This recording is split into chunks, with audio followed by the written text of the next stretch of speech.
ಸಮಸ್ತ गोयकारांक मजो नमस्कार। 2024 के इस ऐतिहासिक चुनाव में अभी तक 2 चरण की वोटिंग पूरी हो चुकी है। जमीन से आ रहे फीडबैक और आप जैसे मेरे परिवारजनों का उत्साह एक ही संकेत दे रहा है। फिर एक बार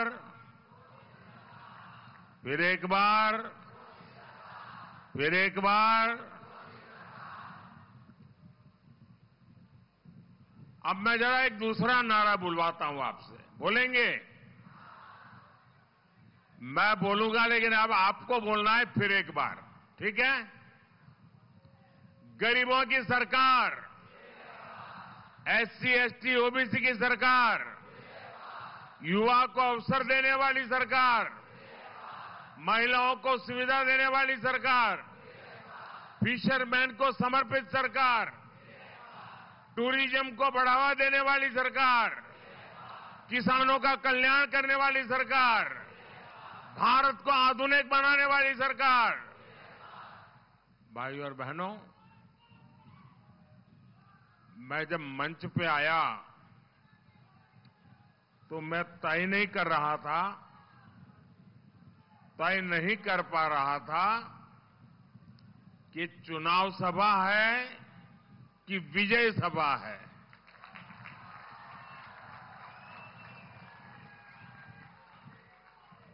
आपका उमंग उत्साह देख करके लग रहा है कि जैसे आप विजय सभा ऑर्गेनाइज की है।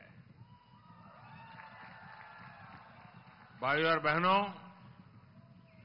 गोवा भारत भक्तों की भूमि है।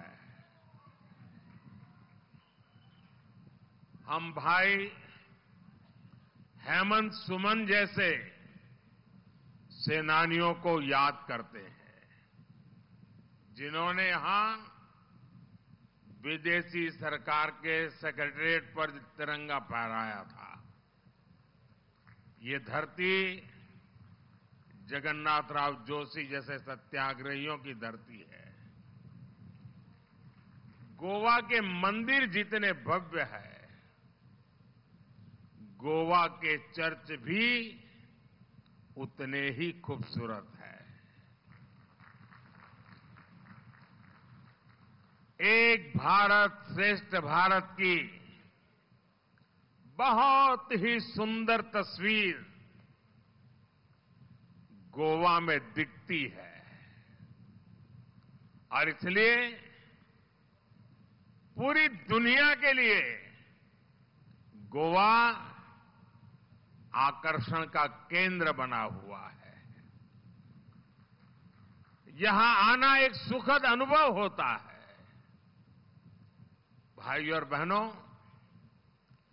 24 का ये चुनाव 2 धाराओं के बीच का चुनाव है। एक धारा एनडीए की है, जो देश के नागरिकों की एस्पिरेशंस के लिए काम करती है, जो धारा हर काम में पूर्णता को लेकर के सैचुरेशन अप्रोच पर काम करती है। और हमारे खिलाफ दूसरी धारा इंडिया अलायंस की है, जो अपने स्वार्थ के लिए, अपने परिवार के लिए काम करती है। हमारी अप्रोच तुष्टीकरण की नहीं, हमारी अप्रोच संतुष्टीकरण की है। मुझे याद है मैंने यहीं गोवा में पहली बार भाजपा की इस सैचुरेशन अप्रोच पर विस्तार से बात की थी। सैचुरेशन अप्रोच यानी सबका साथ, सबका विकास। सैचुरेशन अप्रोच यानी बिना किसी भेदभाव सभी सरकारी योजनाओं का लाभ मिलना चाहिए। और हमारा गोवा तो इस सैचुरेशन अप्रोच का बेहतरीन मॉडल है। हमारे प्रमोद सावंत जी के नेतृत्व में उनकी पूरी टीम ने सैचुरेशन अप्रोच को जिस प्रकार से जमीन पर उतारा है, यहां टॉयलेट कवरेज कितनी है? 100%। यहां बिजली कवरेज कितनी है? 100%। यहां एलपीजी कवरेज कितनी है? 100%। यहां नल कनेक्शन कितने हैं? 100%। और यही तो सच्चा सेक्युलरिज्म है। यही तो सच्चा सोशल जस्टिस है। इस 100% गवर्नेंस की गारंटी से सबसे अधिक लाभ गरीब को हुआ है, हमारे किसान भाई बहन को हुआ है, हमारे मछुआरे भाई बहनों को हुआ है, हमारी माताओं बहनों को हुआ है। साथियों, पिछले 10 वर्षों में इतना सब कुछ हुआ है, लेकिन मोदी चैन से बैठता नहीं है।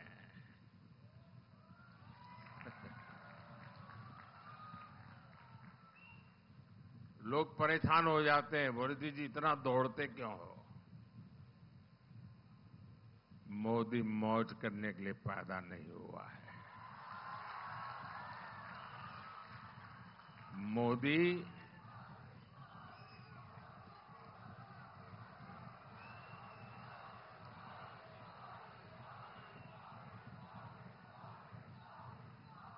मोदी दिन रात आपके सपनों को जीता है।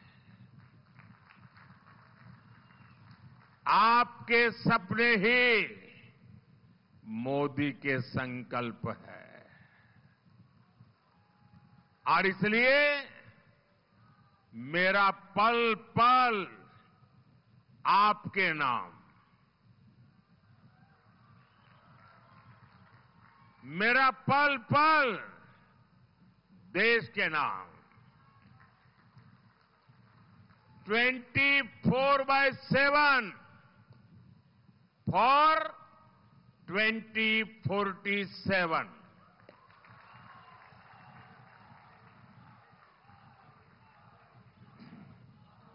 इतने सारे काम हुए, अनगिनत काम मैं बता सकता हूं।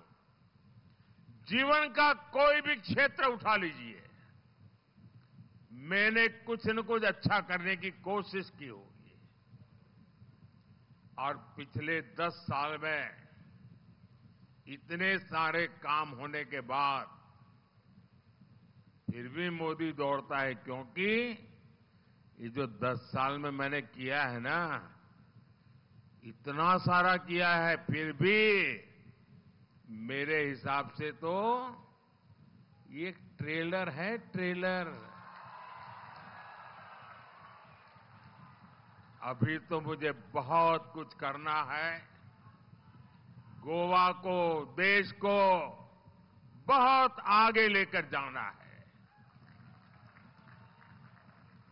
और आप मोदी की गारंटी नोट करके रखिए। आने वाले साल में गरीबों के, 3 करोड़ नए पक्के घर बनेंगे। और मेरी आपको एक रिक्वेस्ट है, मेरा एक काम करोगे? ऐसे नहीं, ऐसे जरा तेज गति से बताओ। मेरा एक काम करोगे? देखिए, चुनाव अभियान में आप घर घर जाते होंगे, मोहल्ले में जाते होंगे, गांव में जाते होंगे, कहीं पर भी अगर कोई ऐसा परिवार ध्यान में आए कि जिसको अभी पक्का घर नहीं मिला है, हो सकता है गांव में 5 लोगों को मिल गया होगा, लेकिन एक आध छूट गया होगा, आप उनका नाम पता लिख लीजिए, मुझे भेज दीजिए। 4 जून के बाद, नई सरकार बनने के बाद मेरी तरफ से उनको कह देना, तीसरी बारी में उनका पक्का घर पक्का हो जाएगा। तो बता दोगे? और ये मोदी की गारंटी है, उनको पक्का घर मिलेगा। और आप भी उसी विश्वास से उनको कह देना कि आपका पक्का घर पक्का। क्यों? मेरे लिए तो आप सभी मोदी है। शहरों में जो हमारे मिडिल क्लास परिवार है, जो किराए पर रहते हैं, उनको भी अपना मालिकी का, मालकिन हक वाला घर बनाने के लिए मदद दी जाएगी। ये भी मोदी की गारंटी बता दीजिए। अभी तक हमने घर घर सस्ते सिलेंडर का उज्ज्वला कनेक्शन पहुंचाया है। अब हम घर घर पाइप से सस्ती गैस पहुंचाने के लिए तेज गति से काम करेंगे। अभी तक हमने करोड़ों गरीब परिवारों को 5 लाख रुपए तक का मुफ्त इलाज दिया है। अब हम गोवा के हर परिवार में जो बुजुर्ग है, सीनियर सिटीजन है, जो 70 साल की ऊपर के हैं, और हम जानते हैं आज हमारे परिवारों में आजकल माता पिता, दादा दादी, नाना नानी, बुजुर्ग, कोई न कोई तो बीमारी हो ही जाती है। सब कोई मोदी जैसे थोड़े होते हैं। कोई न कोई तो बीमारी हो जाती है। और जो घर में कमाने वाला बेटा होता है या बेटी होती है, उसको अपने बच्चों को भी संभालना होता है, अपने बच्चों की भी चिंता करनी होती है, और ऊपर से माता पिता की बीमारी का खर्च आ जाता है। तो मध्यम वर्ग के परिवार को बहुत मुश्किल हो जाता है।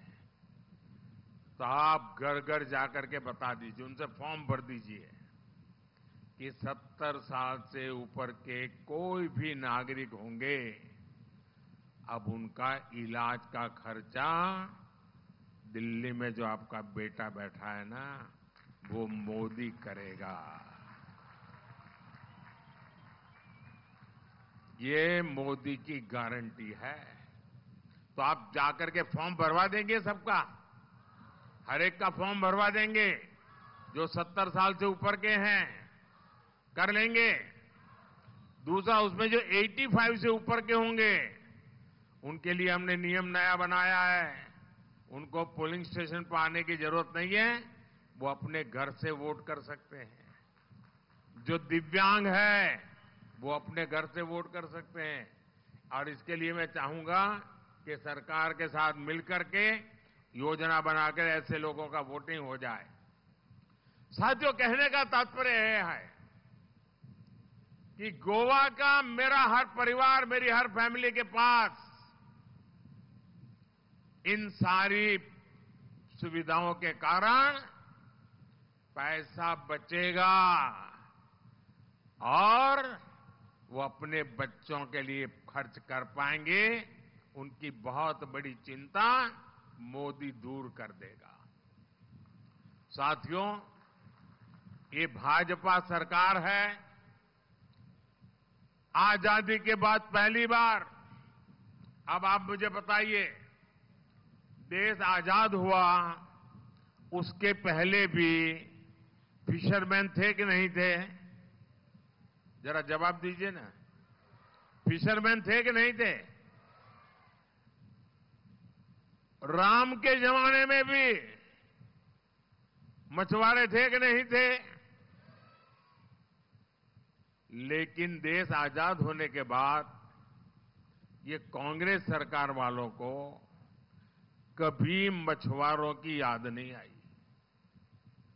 ये मोदी है जिसने आकर के फिशरीज सेक्टर का अलग मंत्रालय बनाया, अलग बजट बनाया, ताकि हमारे कोस्टल एरिया, हमारे मछुआरे भाई बहन, उनके जीवन में बदलाव आए।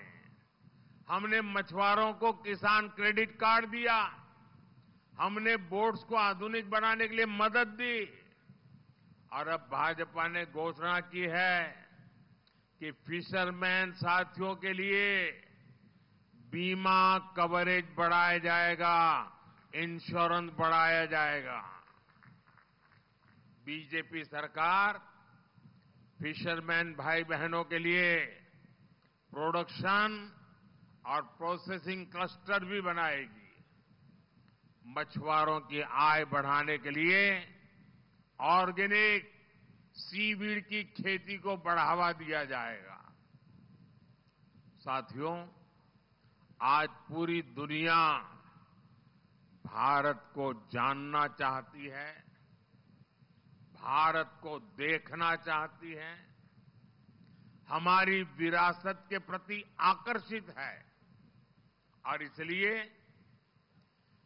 इंडी गठबंधन के 10 साल में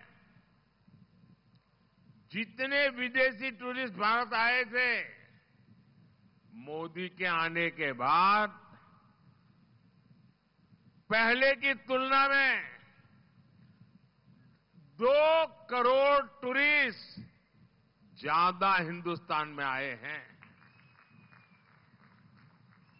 इंडी अलायंस के समय 10 साल की तुलना में विदेशी टूरिस्ट से मिलने वाला फॉरेन एक्सचेंज मोदी के कालखंड में डबल हो गया, डबल।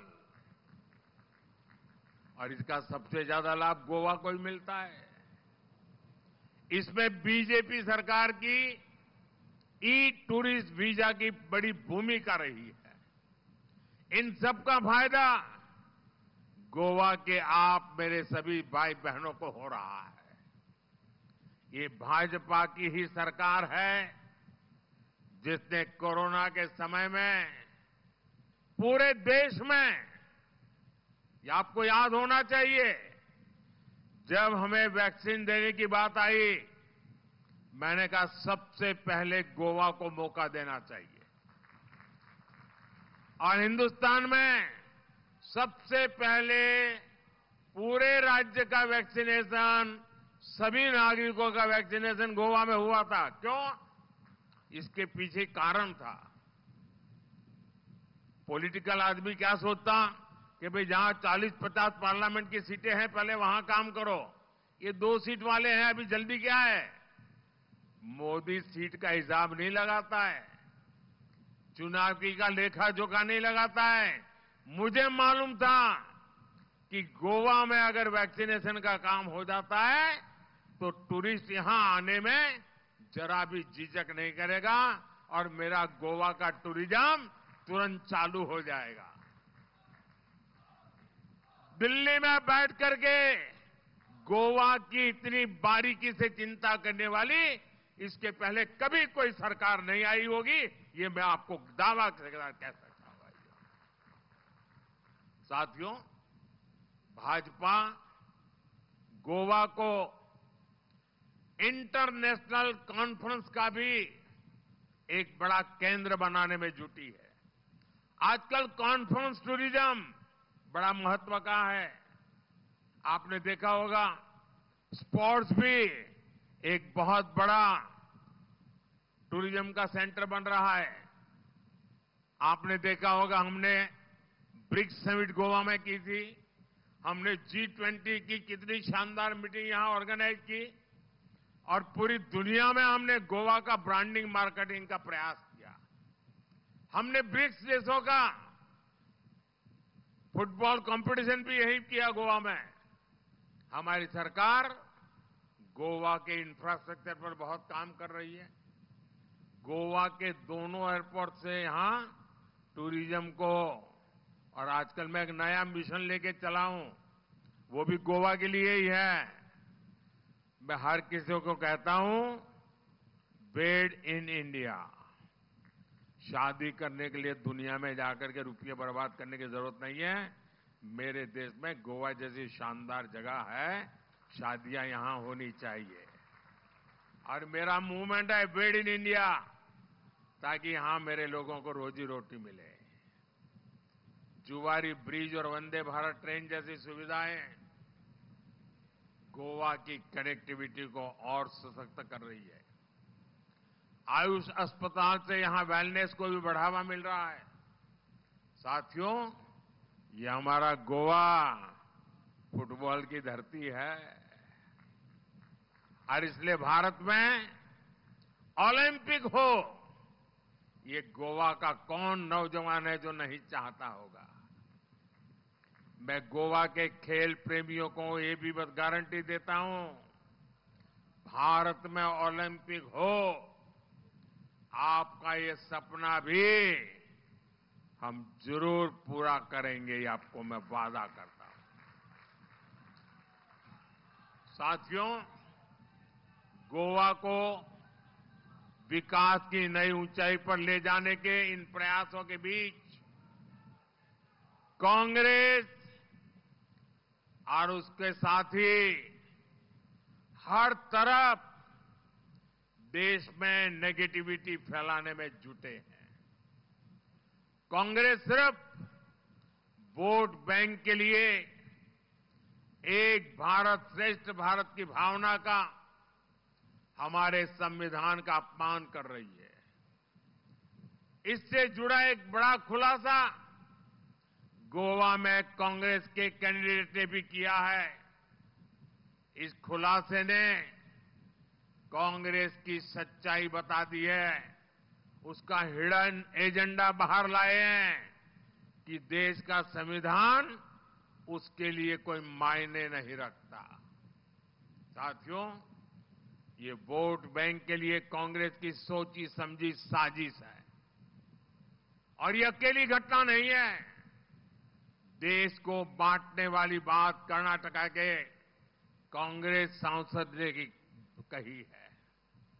कांग्रेस की यही सोच है जिसके कारण 70 साल तक जम्मू कश्मीर में आर्टिकल 370 बना रहा, जिसके कारण देश सालों साल तक आतंकवाद की आग में जलता रहा। आपके एक वोट ने आर्टिकल 370 को जमीन के भीतर दफना दिया। दोस्तों, वो इतिहास के पन्नों पर जड़ गया। और मेरे मित्र मनोहर पार्रिकर अगर आज हमारे बीच होते तो शायद एक खबर उनके लिए खुशी की खबर होती, लेकिन इंडी गठबंधन आर्टिकल 370 को भी वापस लाने की बात कर रही है। मुझे बताइए मेरे गोवा के भाई बहन, क्या आर्टिकल 370 वापस लाने देंगे क्या? कांग्रेस के मंसूबे पार होने देंगे क्या? साथियों, कांग्रेस वोट बैंक के तुष्टीकरण के लिए खतरनाक खेल में जुटी है। कांग्रेस धर्म के आधार पर आरक्षण देना चाहती है। कांग्रेस SC, ST, OBC के हक में से एक हिस्सा अपने वोट बैंक को देना चाहती है। कर्नाटका में इन्होंने ये काम शुरू भी कर दिया है। साथियों, आज पूरी दुनिया भारत के टूरिज्म सेक्टर में, हॉस्पिटैलिटी सेक्टर में, एविएशन सेक्टर में, मैन्युफैक्चर सेक्टर में इन्वेस्ट करना चाहती है। लेकिन कांग्रेस का प्लान आपकी संपत्ति पर 55% टैक्स लगाने का है। कांग्रेस के शाहजादे की उनकी विदेश यात्राओं का राज खुल गया है। वहां से कांग्रेस के शाहजादे के एक एक्सरे मशीन लाए हैं और पब्लिकली बोलते हैं कि उनकी सरकार बनने के बाद देश का एक्सरे किया जाएगा।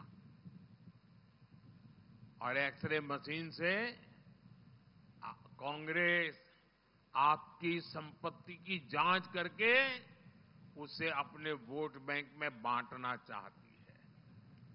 मान लीजिए यहां किसी फिशरमैन के पास 2 बोट होगी और वो जीवन के अंतकाल में वो 2 बोट अपने बेटे को देना चाहता है तो नहीं दे पाएगा। कांग्रेस ऐसा कानून ला रही है कि उसमें से 1 बोट सरकार जब्ता कर लेगी, 1 ही बोट अपने संतान को दे पाएगा।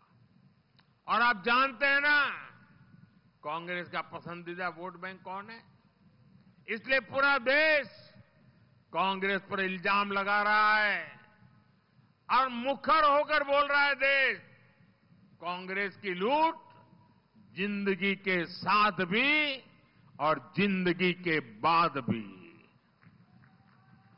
भाइयों और बहनों, भाजपा ऐसे काम करती है जिससे देश को खुशी मिले, हर नागरिक को खुशी मिले, आपको खुशी मिले। लेकिन कांग्रेस ऐसे काम करती है जिससे देश विरोधी ताकतों को खुशी होती है। आप देखिए, इन्होंने ईवीएम को लेकर कितना झूठ बोला भाई। आए दिन चुनाव हार गए तो क्यों? ईवीएम। चुनाव हारना तय है तो क्यों? तो ईवीएम। जब चाहो तब ईवीएम को गाली दो, जब चाहो ईवीएम को गाली दो।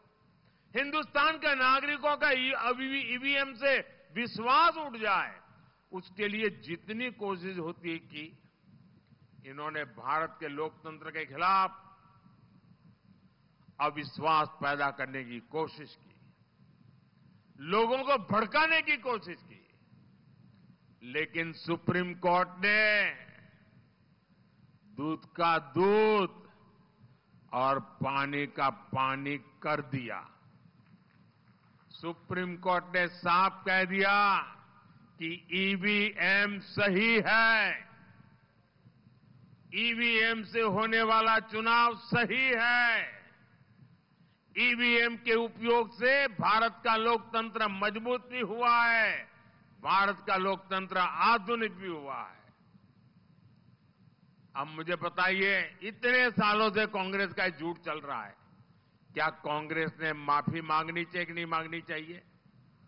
कांग्रेस ने देश की माफी मांगनी चाहिए कि नहीं मांगनी चाहिए? ये माफी नहीं मांगेंगे, ये अहंकार में 7वें आसमान पर पहुंचे हुए हैं। लेकिन ये मोदी को बदनाम करने के लिए किसी भी हद तक जा सकते हैं। साथियों, 7 मई को होने वाले चुनाव में आपको देश विरोधी हर ताकत को हराना है।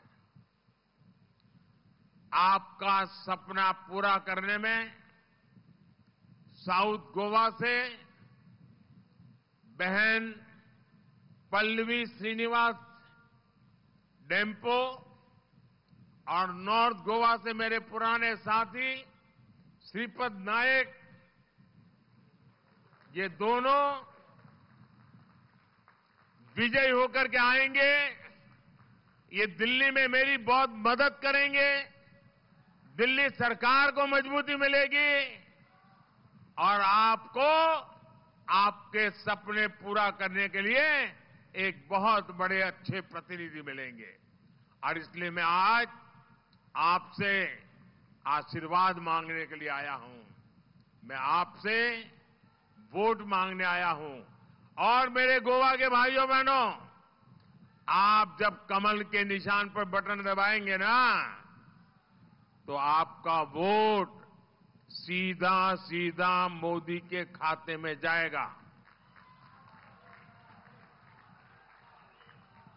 तो आप घर घर जाएंगे, घर घर जाएंगे, ज्यादा से ज्यादा मतदाताओं को वोट करवाएंगे, सारे पुराने रिकॉर्ड तोड़ेंगे, भारी मतदान करेंगे।